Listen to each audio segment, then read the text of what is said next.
Hi hello నమస్తే అండి. నా పేరు రాధా కాటూరి. నేను ప్రస్తుతానికి మా వారు మాత్రమే ఇంట్లో ఉంటాము. మా పిల్లలు పెద్దవాళ్ళు అయిపోయినారు, మ్యారేజెస్ అయిపోయినాయి. అందుకే నాకు చాలా ఇంట్లో బోర్ అనిపిస్తుంది.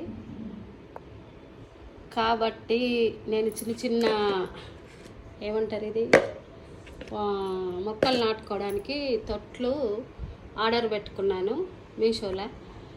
180 రూపీస్కి 5 వచ్చాయండి. ఇదిగో తొట్టి కింద వాటర్ పోకుండా కింద పెట్టుకోవడానికి ఏవో అట్లా చిన్న చిన్న మొక్కలు పెట్టేసుకొని చూసుకుంటూ కాలక్షేపం చేయొచ్చు కదా అని ఆర్డర్ పెట్టేశాను. మీకు కూడా నచ్చినట్లయితే మీరు ఆర్డర్ పెట్టుకోండి. Thank you for watching. ఈ వీడియో నచ్చినట్లయితే షేర్ అండ్ సబ్స్క్రైబ్ చేయండి. టైంపాస్ కొరకే నేను వీడియోస్ చేస్తున్నాను. Okay friends, bye. Thank you.